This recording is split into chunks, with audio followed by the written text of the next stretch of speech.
Today, as I said, we will have Robert Weinberg speak. Rob has a bachelor's degree in visual art and music from the University of Brighton and a Master of Art History from the University of Buckingham, both in the UK.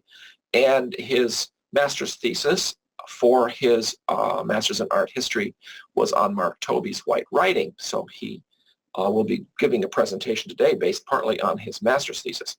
In addition to that, he's worked for 3 decades as a radio journalist and a producer and as an author of 9 books, including a biography of Lady Blomfield and another one of Ethel Rosenberg. These are 2 of the earliest Baha'is in the United Kingdom, who both became Baha'is, I believe both of them before the year 1900.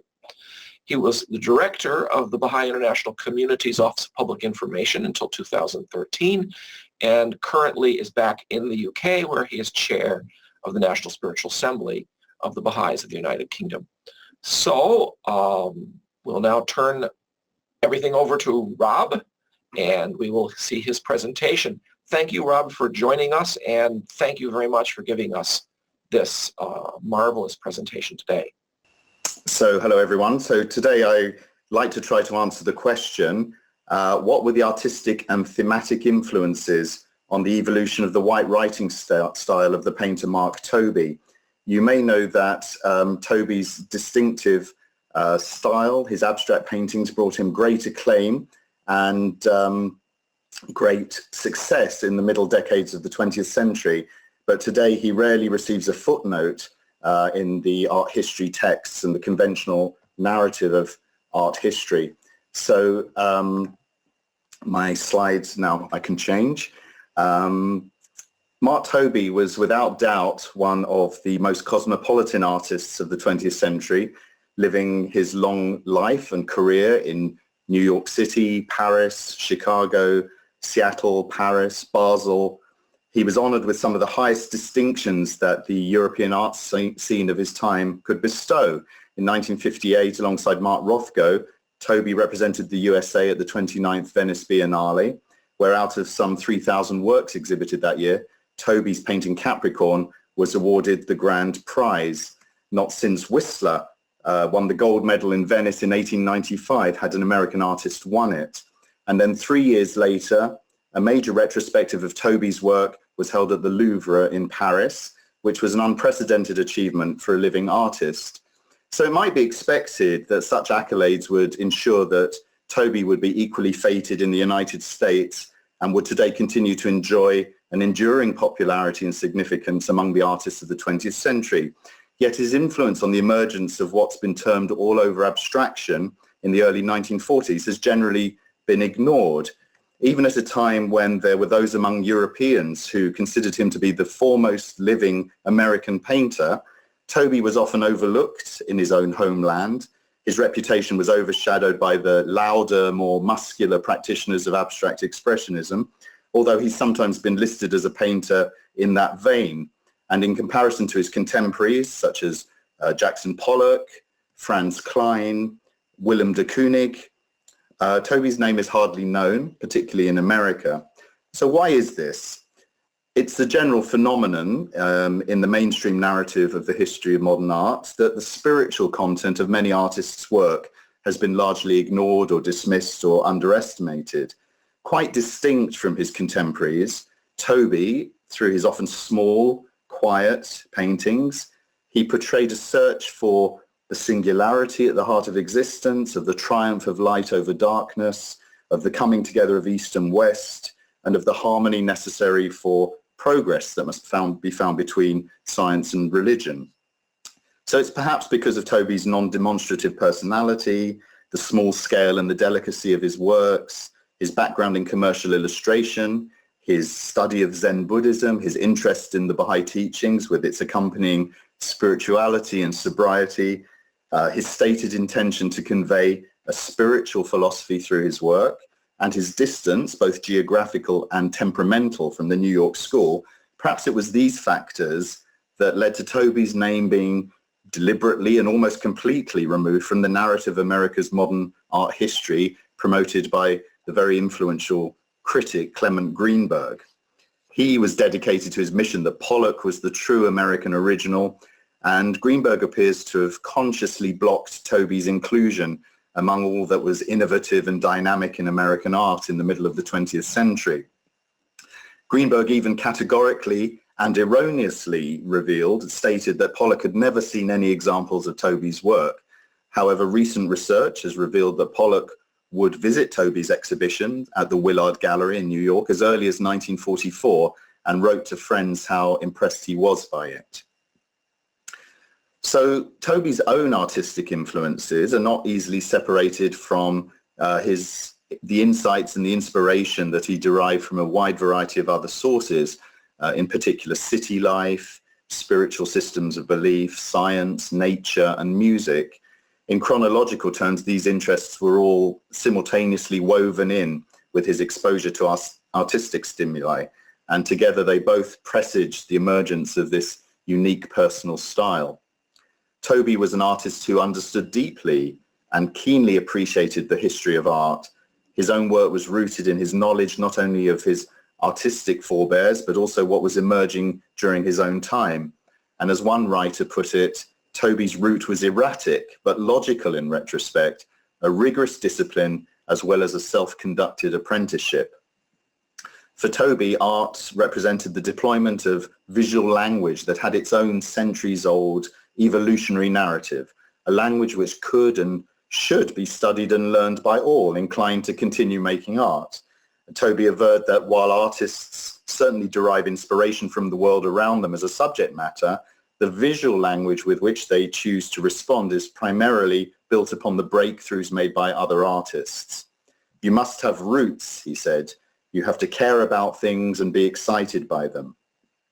Art comes from art as men come from men and flowers from flowers. Tobey's arrival at his own particular and for him most enduring version of abstraction in the mid-1930s came with this deep knowledge of the history and techniques of Western art, combined with an acute awareness of work being made by his contemporaries around the world, as well as of traditions not widely accessible to North Americans in the first half of the 20th century. He was a keen visitor to art galleries as well as other museums, where he gained visual inspiration from the study of, for example, microcosmic patterns in geological specimens. But it was through looking at art that Tobey was able to connect his own development and aspire to longevity in his own work with the achievements of the past. My sources of inspiration, he said, have gone from those of my native Middle West to those of microscopic worlds. Yet there seems to have been little in his upbringing that would have naturally inclined him towards a career in art. He was born on the 11th of December 1890 in Centerville, Wisconsin. He recalled an idyllic, Tom Sawyerish childhood, spent fishing, swimming, and playing by the Mississippi. Tobey's only exposure to artistic activity during this period was his father's sketching of animals using a thick carpenter's crayon or sculpting small creatures out of stone. In 1906, the Tobey family moved to the steel manufacturing town of Hammond, Indiana, suburb of Chicago. And it was here that for the first time he experienced mechanized urban America. And the city also offered him his first introduction to the fine arts, a passion that was actively encouraged by his parents. I was interested in everything when I was younger, he recalled, and this insatiable curiosity never seems to have deserted him. When the family moved to Chicago in 1909, he made regular visits to libraries and museums, and he started taking Saturday morning classes in watercolor and oil painting at the Art Institute of Chicago. One image that attracted him and probably enticed him into his first career as a fashion illustrator was the typical commercial depiction of the glamorous American girl. Tobey described it as the most beautiful thing you could put on canvas. In 1908, he was forced to abandon his studies when his father became unwell. He took various jobs, including in an iron and steel factory where he worked as an industrial designer. And in his spare time, he was constantly sketching, refining his skills by drawing any subject he could get his hands on. And by the age of 20, he was working as an illustrator. In 1911, he went to New York City, where he soon obtained a position with McCall's magazine, and he received classes from the painter and teacher Kenneth Hayes Miller. Miller's depiction of classically posed fashionable women in a city setting appear to have made an impact on Tobey's own stylized rendering of the human form and excited his fascination with urban themes. Tobey's own fashion illustrations, of which this is an example, were clearly a product of their time, dictated by the demands of a client, but his handling of tone, the line, shows how fine artists were commanding his attention. Masters of bravura brushwork, such as John Singer Sargent, who possessed, as Tobey described it, the handling bug, were immensely appealing to him. Soon my eyes began to discern others, he said, as the stately stars of the Renaissance swung into view. Frans Hals's brush was lashed to Sargent's as the handling bug bit deeply into all like myself. It is evident from Tobey's own portrait drawings that he took figurative classical drawing draftsmanship very seriously. He was soon accomplished at it. Between 1912 and 1917, when he was in his mid-20s, he began to move away from the stylization of commercial design and drawing from life, particularly experimented with studies of the human form in motion and at rest. And there was some success as a portraitist, an exhibition of his depictions of well-known figures such as this opera singer Mary Garden in 1917, displaying images of celebrities and other prominent people of the time. While he worked mostly in New York, it was on a return visit to Chicago in 1913 that Tobey saw the International Exhibition of Modern Art, which became known as the Armory Show. This was the first major exhibit of modern art ever staged in the United States. At the three locations where the work was displayed, some 250,000 Americans, who up until that moment were predominantly familiar with classical figurative art, encountered the full range of experimental styles from the European avant-garde, Impressionism, Fauvism, Cubism, Futurism, and even one piece by Kandinsky representing German Expressionism. The majority of the visitors to the Armory Show, including Tobey, were largely dumbfounded by this explosion of vivid, non-naturalistic colors, the distortions of form, the abstractions, celebrating a mechanized modern world, and the other kinds of experiments that were on display. Even the former President Theodore Roosevelt publicly announced that's not art. But it was the works of the Cubists that provoked the most confusion, and Marcel Duchamp's Cubist futurist style, nude descending a staircase, painted the year before, became the butt of most of the jokes and newspaper cartoons and criticism. And Tobey, along with most of the critics and public, found it incomprehensible, describing it as a chaotic explosion. In 1918, Tobey made his own first important foray into modernism when he became a close associate with the Arensberg Circle. During the final days of the Armory Show in 1912, journalist Walter Arensberg had reportedly experienced a sudden epiphany viewing the works on display. He bought 51 paintings by Picasso, Braque, Miro, Juan Gris, covering the walls of his apartment on West 67th Street. It became a gathering place for the avant-garde among them Marcel Duchamp, Francis Picabia, the Americans Man Ray, Charles Demuth, Charles Sheila, Marsden Hartley, the dancer Isadora Duncan, the writer William Carlos Williams, composer Edgar Varese. And under the leadership of Duchamp and Man Ray, the circle would evolve into an American branch of the Dada movement. And it was at the Arensbergs that Mark Tobey's sensibilities appear to have finally become attuned to more contemporary forms of art.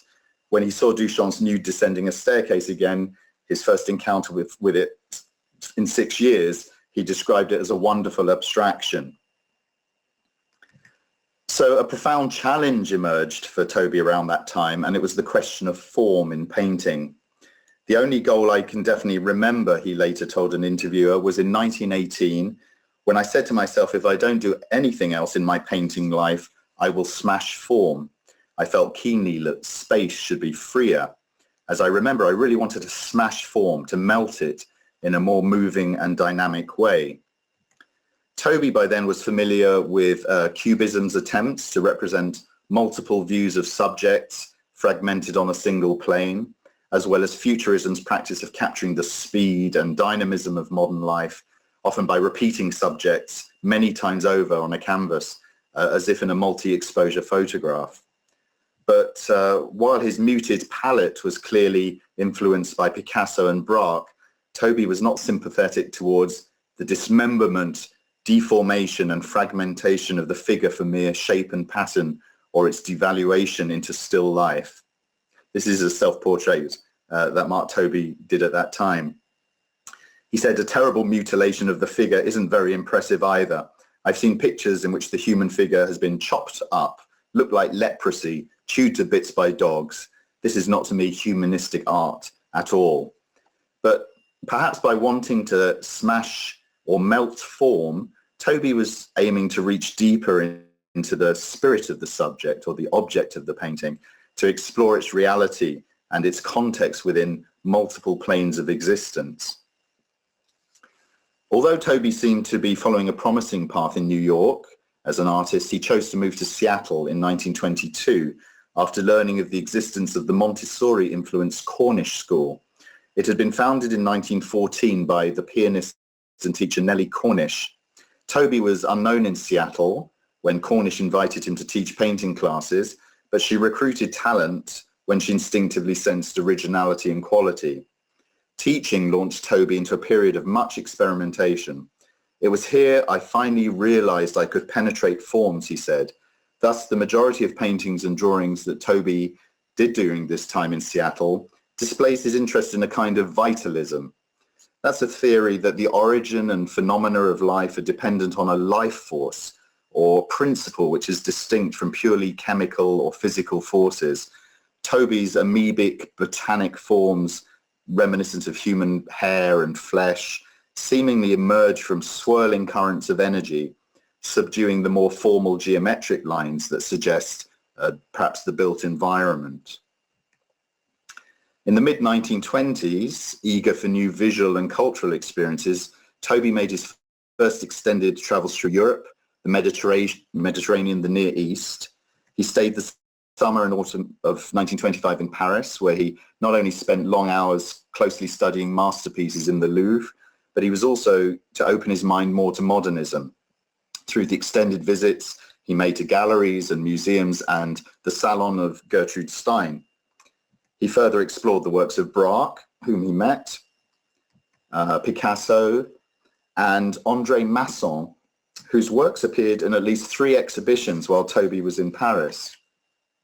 Masson moved from a cubist futuristic approach to capturing movement to being among the first to attempt automatic drawing. In an almost trance-like state, he would allow his hand to move freely across the surface of the paper, producing this fluid, unconscious play of line. And it was an approach that drew upon ideas emerging in surrealism, of the power of the unconscious and the dream. In addition to painting naturalistic portraits and city scenes, Tobey's travels led to further absorption of modernist influences. The mysterious compositions of Giorgio de Chirico, for example, almost surrealistic stage set designs combined with cubism, also find echoes in Tobey's depiction of sparse or empty scenes. For example, this Near Eastern landscape with its peculiarly dislocated perpendicular fish in the top right-hand corner of the painting. Another source of great encouragement to Tobey was Marsden Hartley. He was set upon a spiritual quest for art's deeper meaning beyond the empirical world. Along with many of his contemporaries, Hartley was deeply affected by Kandinsky's Concerning the Spiritual in Art and the German expressionist's assertion that the mood of nature can be imparted only by the artistic rendering of its spirit. As early as 1912, Hartley had renounced still life painting in favor of a spontaneous abstraction, creating a series of Kandinsky-like images scattered with lines, mystic symbols, colors, picked for their particular resonance or meaning. Hartley had also associated closely with the Arensberg Circle prior to 1920, but his and Tobey's paths may have crossed on a number of occasions. Hartley was an attendee at Greenacre, the residential spiritual center in Eliot, Maine. Hartley's friendship with Alfred Lunt and Harlan Ober led him into the then small circle of followers of the Baha'i faith. Greenacre was also to play a key role in Tobey's own attraction to the Baha'i teachings. As a result of their interaction, Tobey too ventured into creating sensuous, swelling, curvaceous shapes to depict an idealized state or place based on people, plants, elements of landscape. And reminiscent of Hartley's paintings, Tobey's work began to deploy outlines, thick paint, arbitrary use of color, and ethereal light, such as in this painting called Towards the Light. Tobey also began to experiment with Japanese methods of two-dimensional composition. His long affair with the calligraphic line began when he met a young Chinese painter, Deng Bai, who was completing his graduate studies in art at the University of Washington. Alongside his teaching responsibilities at the Cornish School, Tobey set time aside to study calligraphy with his new friend, who was also lecturing at his university on aesthetics. The life and movement Teng gave to his brushwork made a strong impression on Tobey, who found that one could experience a tree in dynamic line as well as in mass and light. From Teng, Tobey began to be exposed to a different approach to painting, which recognized the difference between volume and the living line, a means of opening solid form, giving tangibility to empty space, and of breathing life into static Western realism. On one particular occasion in 1929, when Tobey was looking at a goldfish tank, Teng asked him why Western artists only painted fish when they're dead. Despite the pictorial similarities between his mature works and those of his contemporaries, Tobey railed against his style being described as pure abstraction. "I know very little about what generally is termed abstract," he said. "Pure abstraction would mean a type of painting completely unrelated to life, which is unacceptable to me." Even at times when his imagery was at its most abstract, the title he gave to a piece was often suggestive of some natural form or phenomenon that might offer a clue to its inspiration or meaning. Rather, his very diverse sources, he said, were firmly rooted in the Orient, the Occident, science, religion, and cities. Innovation and the quest for knowledge held much excitement for Tobey. "I'm accused often of too much experimentation," he said. "But what else should I do when all other factors of man are in the same condition? I thrust forward into space as science and the rest do." Tobey had a lifelong love affair with the natural world, and unlike many of his American contemporaries, particularly those termed abstract expressionists, he rarely abandoned references to nature. Perhaps inspired by his early love of Blake, with his professed ability to see a world in a grain of sand and heaven in a wild flower, Tobey could find reflections of the immensity of space in the patterns of a single leaf or a rock, as though the whole world were contained therein, and from a leaf, an insect, a universe appeared. The forms, textures, and colors of fossils, of minerals and crystals became a particular source of inspiration for Tobey. The patterning in such specimens would provide the starting point for many of his paintings. "On pavements and the bark of trees, I have found whole worlds," he said. Now, it might seem an anomaly that an artist who responded to the natural world with such passion could find an equal fascination in modern cities. From the time in 1906 that he and his family moved from rural Wisconsin to Hammond, Tobey found mechanized urban America a profound source of fascination. Quite aside from the exposure to the fine arts that life in the city offered, his visual sense was captivated particularly by marketplaces, electric lights and signs, the variety of buildings, the microcosmic patterns in the most mundane of physical phenomena, and the spirit and density of human life. This feeling was particularly captured in his stepping out into the streets of New York City on Armistice Day in 1918 and being carried along by a dancing, heaving mass of humanity, completely integrated with the mass spirit, as he put it. Despite his 20th century Western sensibilities, Tobey was not sympathetic to the communist leanings of many of his contemporaries. He disagreed with its fundamental atheism. "When godlessness is taught to the young, they are godless and will remain so," he said. There was always a yearning for transcendence in Tobey's painting, which he described as more subconscious than conscious, a kind of self-contained contemplation. "One is so surrounded by the scientific naturally, one reflects it, but one needs the religious side," he said. One might say the scientific aspect interests the mind, the religious side frees the heart. All are interesting. In 1918, at the age of 28, Tobey thought of art as a medium through which one could experience inspiration, therefore heightening the value of living. Yet with all this, he said, when I went out into the social world, I found that while art was discussed and liked, that it appeared to have but a small influence on the spiritual side of these people.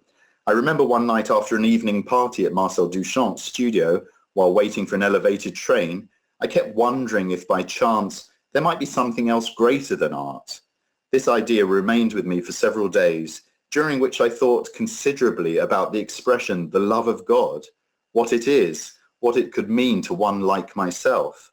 This led to prayer to know about this profound state. At a dinner party in New York, Tobey met the portrait painter Juliet Thompson, and afterwards, since they both lived in the same direction, the two walked home together. Before they parted, Thompson asked Tobey if he would sit for her. It was while posing in her studio that Tobey noted a photograph of a man with a white beard wearing a turban. Tobey thought the face was remarkable, but he felt no particular curiosity to find out any more about it.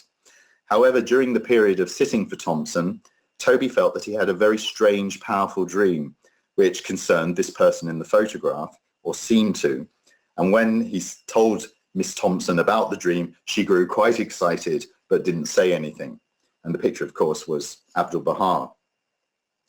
At Thompson's instigation, Tobey was invited to visit Greenacre, and he stayed for several months.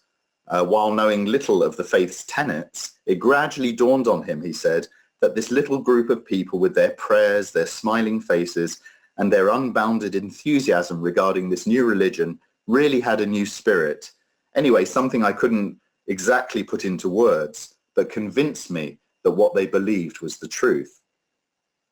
In 1919, Tobey himself is mentioned in a letter to Juliet Thompson from Abdu'l-Baha, in which he asks her to convey warmest, most loving greetings to Mark Tobey on my behalf. In that same message, Abdu'l-Baha delineates a spiritual perspective on the value of making art, which would be of profound significance to Tobey, and indeed all artists in the Baha'i faith to this day. I rejoice to hear that thou takest pains with thine art, for in this wonderful new age art is worship. The more thou strivest to perfect it, the closer wilt thou come to God. What bestowal could be greater than this, that one's art should be even as the act of worshipping the Lord?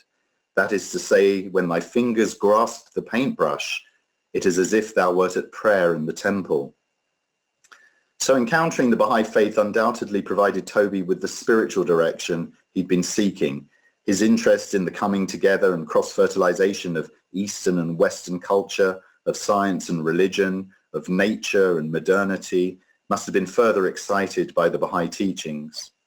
After this time, Baha'i concepts of unity, the progressive revelation of God to humanity, the forces of spirituality versus materialism, the positive and equal value given to diverse elements, the dominance of light over darkness, they all become manifest in Tobey's paintings.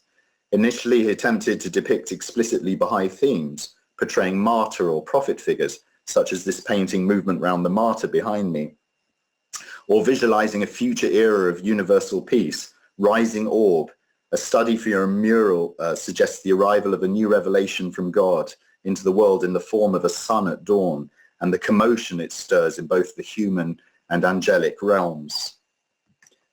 When Tobey made the first of his two pilgrimages, Shoghi Effendi told him that it would not be appropriate to paint the faith's prophetic figures, but that he could, if he wished, depict the early self-sacrificing heroes of the religion.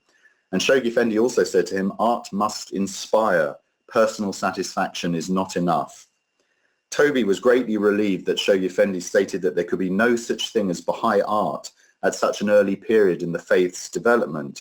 He saw this as a great liberation. A set of beliefs that had no iconic tradition enabled him to visualize Baha'i concepts freely and develop his own personal expression without feeling that he was bound to convey ideas in a prescribed or a restricted way. So Mark Tobey finally arrives at his white writing style in 1935, while he was a teacher at Dartington Hall School in Devon in England. 4 years earlier, Tobey had received an invitation to teach at Dartington as a result of his being acquainted with Beatrice Straight. She was a drama pupil at the Cornish School, and she was the eldest daughter of the American heiress Dorothy Payne Whitney of the Whitney family and the Whitney Museum. She was one of the richest women in America in the early 20th century, and she's established Dartington Hall in 1929 with her husband Leonard Elmhurst. Their school was a hotbed of new thinking, where Eastern thought combined with modern theories about the relationship of people to each other, to the environment, to culture, extending out to the entire planet. Here you see Leonard Elmhurst with Rabindranath Tagore, who was one of the many thinkers of the age who would come to Dartington. So to realize her vision, and inspired by the model of the Cornish School, Dorothy Straight Whitney personally invited to Dartington those whose artists whose beliefs she respected and which corresponded to her own.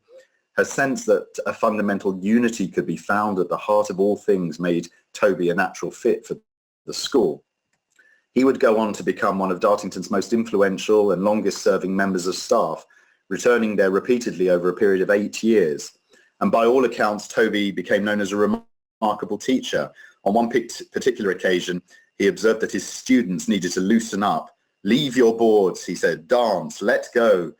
"That's better. Dance, you emotionally tied up English. Now stand up and dance with your chalk on your drawing boards."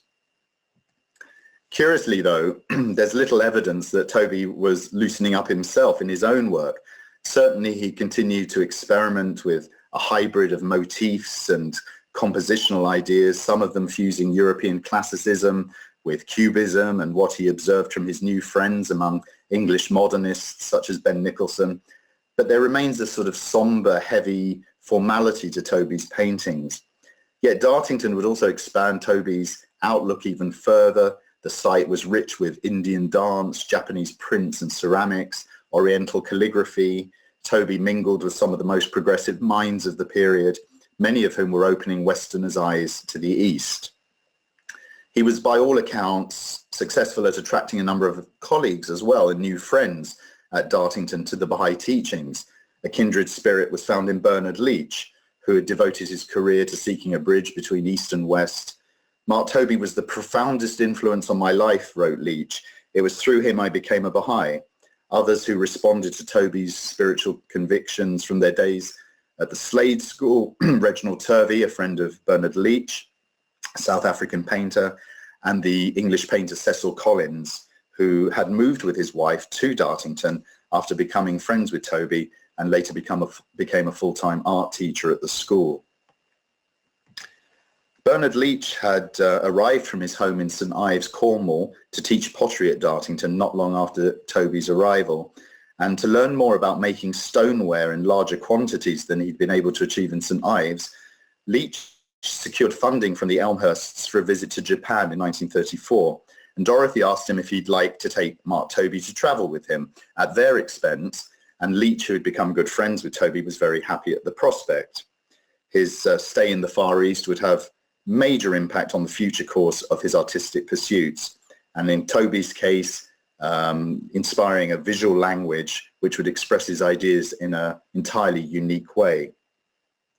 In Shanghai, Tobey spent several weeks studying calligraphy intensively with his friend Teng Bai. During time off, Tobey was dazzled by the congestion, the traffic, the dance halls, the nighttime buzz, the neon signs of Shanghai, which reminded him of New York. And after China, Tobey traveled on to Japan.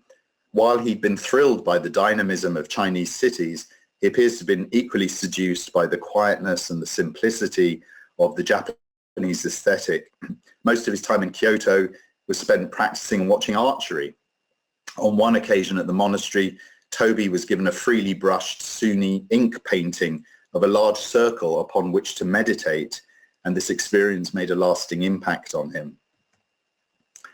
So soon after arriving back at Dartington from the Far East, Tobey sat down one night and spontaneously created a small work in tempera on cardboard that depicts a continuous tangled mesh of white lines, occasionally woven through with darker blue and black threads, and an amoeba-like shape trapped at its center.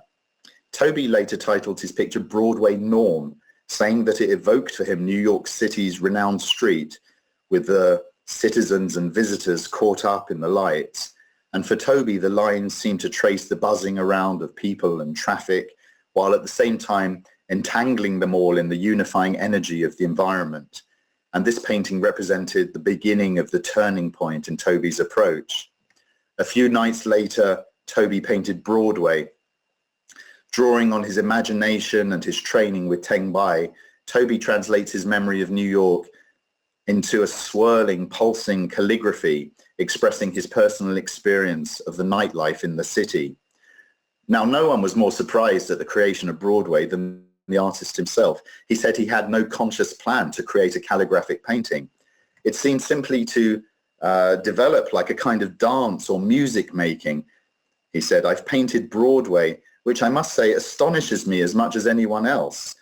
Such a feeling of hell under a lacy design, delicate as Watteau in spirit but madness. At last," Tobey said, "I found a technical approach which enabled me to capture what specially interested me in the city. The lights, threading traffic, the river of humanity, chartered and flowing through and around its self-imposed limitation, not unlike chlorophyll flowing through the canals of a leaf. Line became dominant instead of mass, but I still attempted to interpenetrate it with a spatial existence. Writing the painting, whether in color or neutral tones, became a necessity for me. I often thought of this way of working as a performance, since it had to be achieved all at once or not at all, the very opposite of building up as I had previously done. In the process, I probably experienced the most extraordinary sensations I've ever had in art, because while one part of me was creating these two works, another part of me was trying to hold back. The old and new were in battle. It may be difficult for one who doesn't paint to visualize the ordeal an artist goes through when his angel of vision is being shifted." Despite his pictorial discovery at Dartington in the autumn of 1935, his internal struggle between the old and the new remained with Tobey, who continued to pursue multiple approaches to painting. "I must say I don't see much future for white writing," he initially stated. In the 1950s, he put himself through intensive training in Japanese sumi techniques, using opaque black ink thrown and splashed in a controlled way onto paper. This restless experimenter could never be satisfied with just one approach to picture making. Yet it was the white writing that he produced over the subsequent decades of his life that won Tobey the most acclaim, especially in Europe. In masterpieces such as Edge of August, this approach reaches its apotheosis. As if in a piece of music, Tobey strives to evoke the essence of an ineffable feeling, the almost unnoticeable transition between summer and autumn, perhaps between east and west, or one era and another. All of this is conveyed with minute calligraphic marks, which shimmer like a waterfall through a pale tonal spectrum. This isn't action painting like Jackson Pollock's. It's supremely controlled and deliberate. It invites the viewer to immerse himself in dimensions beyond the physical. Surrendering to the calligraphic impulse opened up new horizons for Tobey. With it, he discovered a visual medium by which he could paint the turmoil and the tumult of the great cities, the intertwining of lights and the streams of people caught up in the mesh of their net. But his white writing wasn't just a means by which he could express the energetic hubbub of city life. As with Chinese and Japanese characters or the calligraphic work he may have seen in the Holy Land, Tobey learned to convey meaning through line. His white writing brought a coherence to his many diverse preoccupations, his seemingly dichotomous fascination both with urban living and the patterns in nature, the harmonizing and unifying of the spirit of humanity with its material environment, the quiet contemplation of Zen meditation with the rhythms of music, the tensions between spirit and form, between classicism and modernity, between the world of bodies and the worlds of God, between the microcosm and the macrocosm. While Tobey's formal visual sources were varied, the Baha'i faith had given his work its spiritual context, as well as the freedom to find his own pictorial language to express it. the Baha'i recognition of the primal oneness deposited at the heart of all created things, prompt him to give equal weight and value to the diversity of the visual elements in his paintings, while at the same time stimulating in him a quest to establish unity and the interdependence of the elements. This writing style is not an abstraction, he said. Each line has a purpose and a meaning important to the whole. And here I must emphasize, it is the whole which is important. So Mark Tobey's journey to discovering his own voice had been a long and tortuous path. In his teaching or in his works, he seems to have essentially engaged in a quest to find an art that awakened spirit, that reconciled the ethereal and material aspects of life and nature. One appreciation, written after he died in 1976 at the age of 86, stated that Tobey could appreciate and respond to the physical beauties of the world to an extraordinary degree, yet he was always aware that there was much more than this, and his paintings stretched to discover new means and dimensions of expression and vision, offering spiritual insight into man's eternal quest to grasp the nature of reality. Thank you very much. I must say, Rob, this was a really magnificent presentation, beautifully organized, beautifully illustrated, and very precisely phrased. And I'm very, very grateful that you've provided us with this sort of view of Mark Tobey's art. We should probably mention the exhibit real quick. I don't know if we have questions. I'll take a look in a minute. But you saw it in Venice. I saw it in Andover, Massachusetts at the Addison. And of course, there's this magnificent book, Mark Tobey, Threading Light, which I was able to purchase for $50 at the Addison. But I gather if you go to Amazon.com, you can get it for about $35. And as you can see, it's a good-sized book. It's I don't remember how many pages it is, 200 some odd. Yeah, about 200 pages. It's very, very richly illustrated with just fantastic examples of Tobey's art. But I think you gave us, in some ways, a more complete summary of the evolution of his white writing than the book does. I would sort of go through the book in vain trying to figure out exactly when it started. And I came to the conclusion it was in the 40s. And you pointed out it was 34, I think you said. Well, I think he stumbled across it in 1934, 35, but he wasn't convinced that, as I said, he wasn't convinced that it was the future. So he continued to do other kinds of paintings, figurative paintings, people and landscapes and cubist style. But it just evolved more and more that this became the language which he used and which brought him his greatest fame. But he always worked very small, and it's quite interesting when you see those paintings, if you were fortunate enough to go to Venice or to the Addison, they're actually very small paintings. And it was only in the 60s when Rothko was really making waves that his gallery was saying to him, you know, you should go big because that's what people want these days. So the last room of that exhibition in Venice and at the Addison was some rather large paintings where he sort of succumbed to large-scale work. But I think actually the scale is one of the reasons also that he doesn't quite fit into the sort of abstract expressionist mold, because so much of their art was about being heroic, being large, and making an impact, you know, freeing painting from the easel and... Yes. Being able to look at something like this on the wall, I mean, you almost need a microscope. I almost need a magnifying glass to be able to appreciate the complexity of the work, the way the lines fit together, the way the colors are meshed. It's fascinating. And then at the same time, you sort of say, what does it mean, you know? And that's, of course, always the challenge with abstract art of this sort, is that you're never quite sure what to make of it. It helps a lot to have someone who's an expert to tell you, at least to give you some hints as to how to look at it. And actually, one of the things I didn't mention in the talk just now was just how much music was an important part of Mark Tobey's life. And he played the piano every day. He wrote compositions for piano and flute. He had a lot of musician friends. And actually, he said if he had been better at playing the piano, that probably would have been his primary means of expression.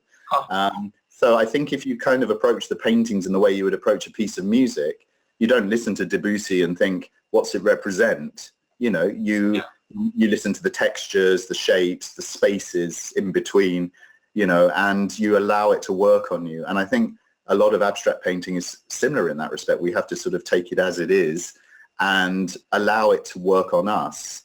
And there is a tendency to just sort of walk past things and say, what's that meant to be? Or I could do that, or a child could do that. Right, I don't see an apple there. Yeah. That kind of thing. So the artists are challenging you to bring yourself to the painting and to really try and see in it what you want to see in it. Yeah. Well, I think some of his works that are more representative are helpful that way. And you showed the example of Broadway. And when you look at the Broadway painting, you do get the sense you're looking at a street, but you also get that sense of energy, of intensity, of almost freneticism of New York City in that particular work. And so there, indeed, you because there's enough of representation that you can understand. If you don't know abstract art, you can then, I think, extrapolate the emotion that it was meant to convey. There's also that magnificent one, I don't think I can find it quickly, the sort of Gothic cathedral one. Yes, it's called Gothic. I just love that art. And it's the same situation, because you can look at it and you can get some sense of what you're looking at, but at the same time you get a sense of the energy and of the spiritual upliftment that it's meant to convey, or at least that's one thing it's meant to convey. Oh, there's also this marvelous one. I think it's much more difficult to understand red man, black man, white man. But it's really quite fascinating to look at, just to see these things and to try and see human figures, but also get that sense of the oneness of humanity that is at least conveyed by the title of the work. And of course he's drawing on First Nations art and primitive art, and it's not referencing necessarily conventional Western art tradition. He's drawing what he saw from the Native American cultures and traditions as well. So actually, and that's quite common. Pollock does that as well. If you look at Pollock's early work, you see totem style figures and that kind of primitive forms of expression, faces and human figures. Yeah. Yeah, some of these they're just incredible. This book, I'm so glad I purchased it, even if I can't always appreciate the resulting works, but it really is, it gave me a real clear sort of glimpse into the nature of this kind of art that I really hadn't had before.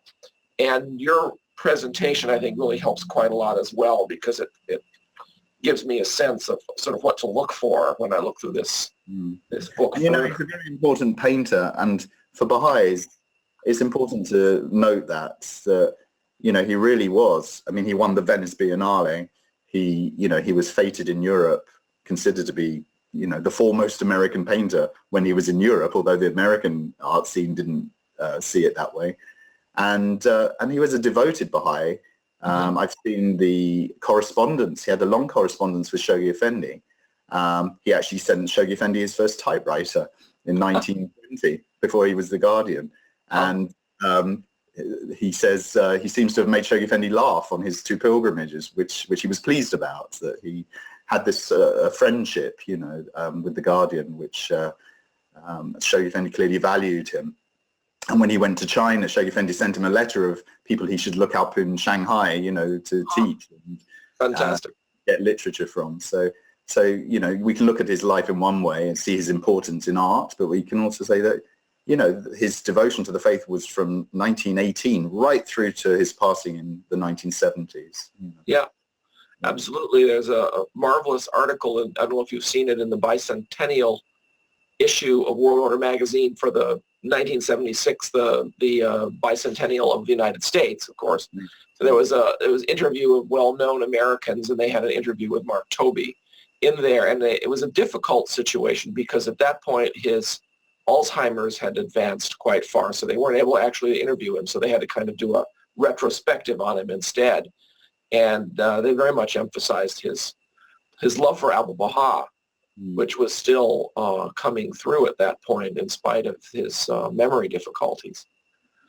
We do have some questions, so I should probably turn to them. Shahla says, are there any films observing him at work, especially while he's doing the white writing? There are two short films that were made about him. I think one's just called Mark Tobey and one's called Mark Tobey Abroad. I think you can find them on YouTube. They're quite strange. They were made by an experimental filmmaker when Tobey was living in Switzerland. So they're not quite conventional in the sense of documentaries. They in themselves, the films are like short works of art. They're sort of trying to capture his life and his conversations and so on. I'm not sure from memory that you see him painting in them, but he goes through some of his paintings and he walks around his gallery and exhibition and he talks about the paintings. So you can look those up. I think they're on YouTube, or at least one of them is. Yeah. At the Addison, and I should say that the exhibit at the Addison ended on March 11th, so it is over, unfortunately.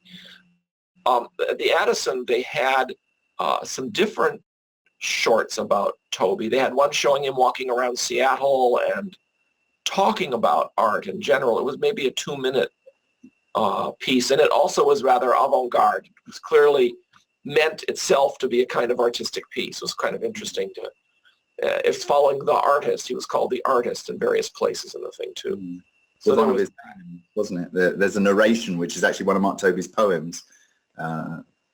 Oh yeah, I think there it was there. Yes. Yes. Yeah. So there are some things, but it'd be good to, if people are curious, to go see what they can find on YouTube. Someone else named Robert, that's the third one today, says, since Mark Tobey's life straddled the world wars and the Depression, what impact do you think these had on his quest?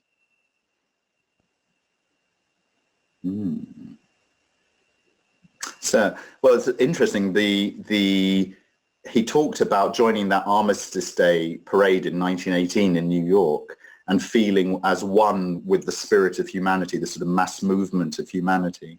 So that was sort of a big element in terms of his sympathy and his sort of sense of belonging to the body of humanity. The Depression, he loved the marketplace. He loved wandering around Seattle and seeing the sort of the characters in the marketplace, including down and outs and tramps and market vendors and so on. So he had this sort of great empathy and fascination for people. I'm not entirely sure to what extent the Depression affected him economically. I mean, he was working at the Cornish school and earning a living as a teacher. But he certainly experienced that feeling of empathy with humanity in the marketplaces of Seattle and in his love of cities and, you know, the kind of buzz and he talked about the cities like a Janus figure. He says, I'm equally interested in the backs of shops, the alleyways, the puddles, the cracked pavements, you know. And actually John Cage, the arch modernist John Cage, who sort of revolutionized music in the 1960s, said Tobey had one of the most profound impacts on his life because he went for a walk with Mark Tobey, and he said a journey that should have taken about 5 or 10 minutes took about 45 minutes. Because Tobey was like fascinated in everything, a crack in the wall and the hole in the pavement and the hole in the road and whatever it was, pattern of oil in a puddle. And he said Tobey changed the way that he looked at the world and made him conscious and aware of the beauty and the pattern and the art in just all around him. So that doesn't quite answer your question. I think part also of Tobey's lack of being celebrated in the United States was because he was an internationalist. You know, he looked at the Far East, and Clement Greenberg didn't like, you know, an American art which referenced other cultures. He wanted, you know, Pollock to be the American original, and he wanted a vigorous, unique, monumental New York school, you know. And Tobey was too internationalist in his thinking to sort of fit that mold of a kind of distinctive American style. So Tobey ends up moving to Switzerland and spending the last years of his life living in Switzerland. Yeah, yeah, and this book too mentions something connected to that. It said that right after World War II, the American artists tend to be moving in the direction of triumphalism, American triumphalism, Pollock and such, and that this was not a tendency or a direction that Tobey was interested in. So he was, in that sense, going against the current. At least I believe that was the comment that the author of that book was making. We have another question. Stephen, who I should say, I believe this is the right Stephen, went down to the Addison to see the exhibit at the Addison, and naturally arrived there the very day that an enormous snowstorm fell and there was no electricity and the Addison was closed. So he missed the exhibit. Stephen says, beautiful presentation in itself, Rob W. Feel like my Stendhal's syndrome is being triggered, said in jest. Thank you. Oh, that's that comment. Heather says, I wonder if you had any comments on Mark Tobey's influence on the well-known Canadian artist Emily Carr. At an exhibit of her art at the Canadian National Gallery a number of years ago, I was surprised to find quotes by Mark Tobey displayed on the walls of the gallery. Yes, he taught Emily Carr. He went up to Canada, and this was before he came across his white writing style. He was still sort of thinking in terms of the forces of nature. At that point, he was very influenced by Georgia O'Keeffe and Marston Hartley and these artists that were sort of endowing nature with sort of a kind of supernatural spiritual power. So he went up to Canada. He spent some time with Emily Carr. He really challenged her to look at nature in a different way and to sort of try and imbue her landscapes with that sort of primal energy. She didn't think too highly of his own painting. She said he talked a good talk, but she didn't like his own work very much. You know, there are quite some considerable connections between the Group of Seven in Canada. There are photographs of Mark Tobey in Vancouver with Lauren. Is it Lauren? Sorry, the member of the Group of Seven, famous one.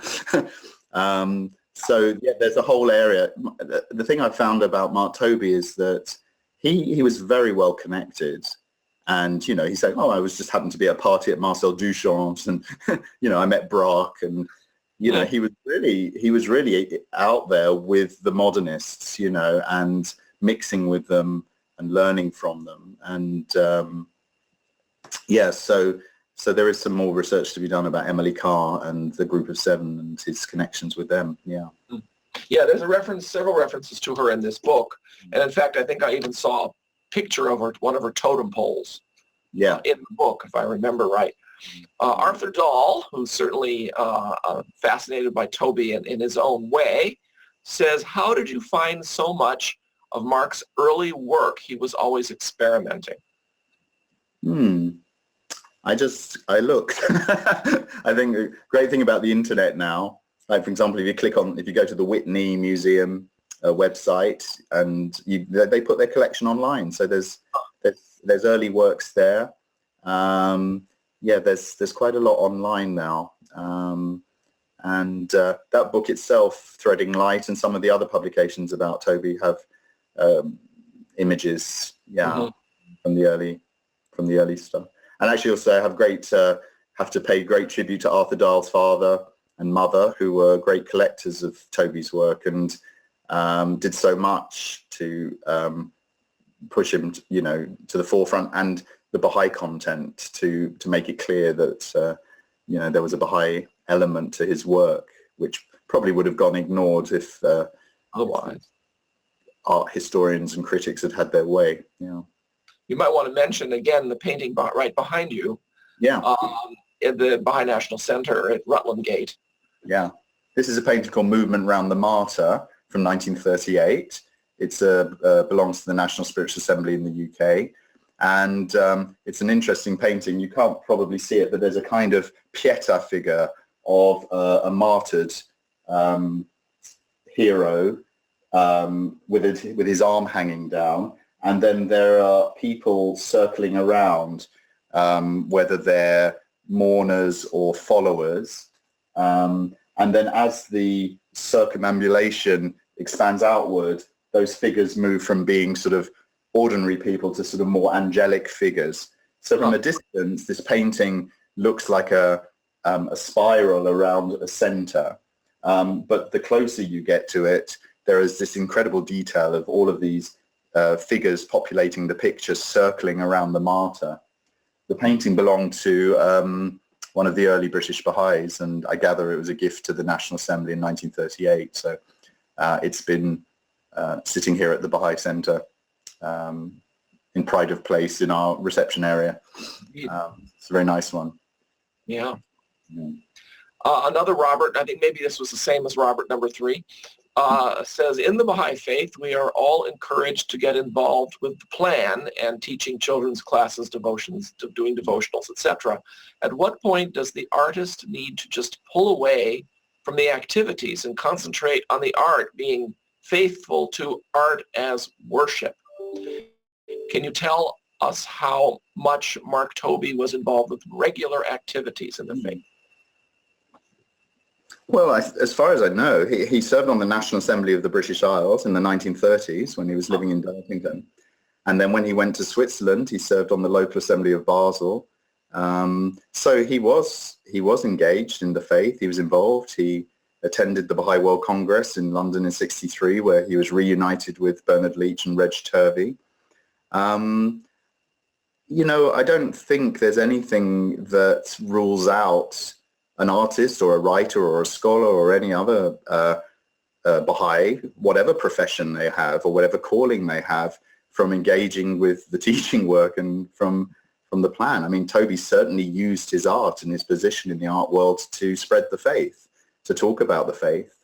And he wasn't shy about talking about the Baha'i influences in his work. So, you know, he was in a privileged position. Yes, of course, probably most days he would be working on his art. But because he achieved such stature and, you know, having an exhibition at the Louvre and winning the Venice Biennale gave him the opportunity also to proclaim the faith to large numbers of people.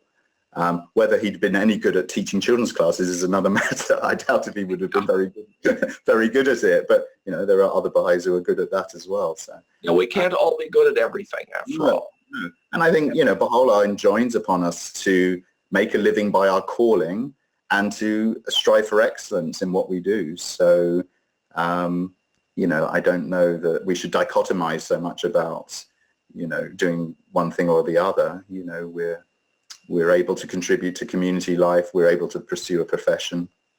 Yeah. We have a good piece of information here from Catherine Chapman. Thank you for this wonderful presentation and the visuals. What a special way to spend an hour. May I share with those who come through Washington, D.C. by May 6th that there is an exhibit at the Phillips Gallery with 5/6 of Tobey's paintings. The show is an introduction to 10 Americans after Paul Klee.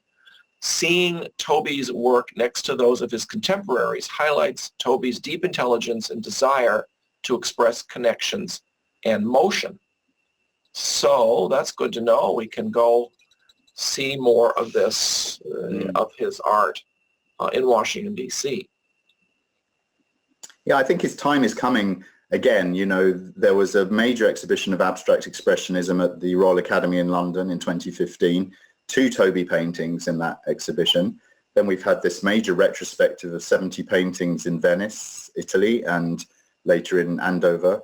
And I was in Paris a couple of weeks ago, and one of the Baha'is said, oh, there's a Tobey exhibition on at a gallery here, and now hearing about this one. So I feel like there's a resurgence of interest, you know.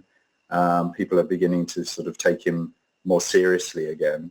And of course, there is a move in art, it seems, to reclaim those lost artists, you know, whether they're from different ethnic backgrounds or, you know, who've somehow kind of not fit in with the regular narrative of art history, which has been perpetuated by Clement Greenberg and other sort of critics and historians. There's a whole range of women artists, for example, that don't get a look into that main narrative. And places like the Phillips Gallery in Andover are doing a lot to sort of try and reclaim and re-champion some of these artists, to reconfigure, redefine the mainstream narrative of American art and you know, conventional Western modern art. Yeah, the Addison is dedicated to American art, so it was very nice to see Tobey there. And then after going through the various rooms dedicated to the paintings of Mark Tobey, you could then walk through the larger part of the museum and see, a whole range of things. I think there was some Hudson School stuff and, you know, 19th century as well as 20th century paintings. It was quite nice to see the range of things that they had there. Let's see, Catherine Chapman and also Nancy Harper both asked this question about where are Mark Tobey's letters kept, and Nancy wants to know where his musical compositions might be archived. Yeah, I'm not entirely sure. I think the largest collection of his papers is in the University of Washington in Seattle. But there are other papers in different places. The Devon County Council archive has his papers from his years at Dartington. The Tate Gallery in London has his letters to Cecil Collins as a correspondence. The World Centre has correspondence between Mark Tobey and Shoghi Effendi. So I think some of the music compositions are possibly in Seattle in the University of Washington collection. But this work I did for my master's, I had to draw the line somewhere. So it's a long life. He, you know, lived into his 80s. So I kind of focused mainly on this period leading up to the sort of breakthrough in white writing. And yeah, I keep hearing this little voice in my head saying, someone's got to write a biography of Mark Tobey. But I think that's a big project. I think that's, you know, another 20 years of research and work probably. Not the time. Maybe by then Mark Tobey's the revival will be stronger and there'll be even more interest. Yeah. Xiao Ji Zheng, I'm not sure how well I've pronounced the name, says, so wonderful. I'm wondering if there will be a chance of reply along with the images. Thanks. I'm not sure quite what she means by reply, but I think she wanted to have this kind of exchange. And then Juliana says, wonderful information. Thank you in your research. Have you found any connection with Morris Graves? Yes, yeah, very much. Tobey was in Seattle. He was very good friends with Morris Graves, and the Artist's Life magazine did a feature. They kind of lumped him and Graves and a couple of other artists Anderson, one other, as they called them the Northwest School or the Northwest Mystics. And it was a kind of misnomer, really, because they weren't a school. They weren't a movement, but they were friends and they all knew each other in the Seattle area. And they often spent time together. There's correspondence where Morris Graves thanks Mark Tobey for giving him Paris talks and commenting on some of the things that Abdu'l-Baha has said. They would spend time together, the four of them, having discussions about Buddhism and the faith and Catholicism and so on.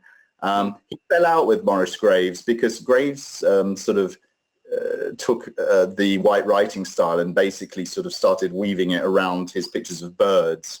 And Tobey wasn't quite happy with, you know, he felt that he'd been plagiarized somewhat. But I think they made up later on. But they're very often lumped together as a kind of movement. And there's been a couple of exhibitions, one called Northwest Mythologies, which was held in Seattle, where they were put together as a kind of movement, a mystic mystic group that were in touch with nature and Eastern philosophy. Yeah. And Juliana also asks, she says, fascinating to hear Hartley visited Greenacre. Do you know of any other artists at that time who visited Greenacre? No, I don't, off the top of my head, but I found that really interesting, actually, that I think the early Baha'is were very connected, much more connected with some of the early pioneers of modernism than we know, and actually that's my next kind of train of research, if I get round to it, is to really try and establish some more of those relationships, because especially the early believers in Paris, most of the Baha'is in the first Baha'i community in Paris were American expats, right, who had gone to the study at the École des Beaux-Arts. They were architects, they were painters like Juliet Thompson, Marion Jack. They were going to those kinds of salons. It was a salon culture.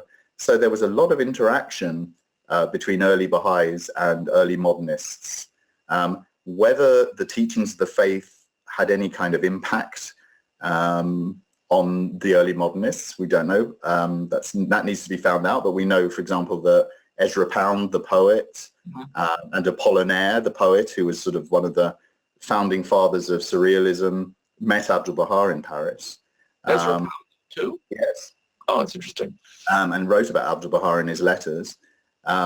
So, yeah, it's interesting. I was also thinking and wondering that, the first generation of Baha'i painters, if you like Marion Jack and Juliet Thompson, were kind of conventional painters. They were doing portraits and landscapes. Tobey, and so they don't really express Baha'i themes in their art. They're working conventionally, although Marion Jack did paintings of Baha'i and the Holy Land and so on.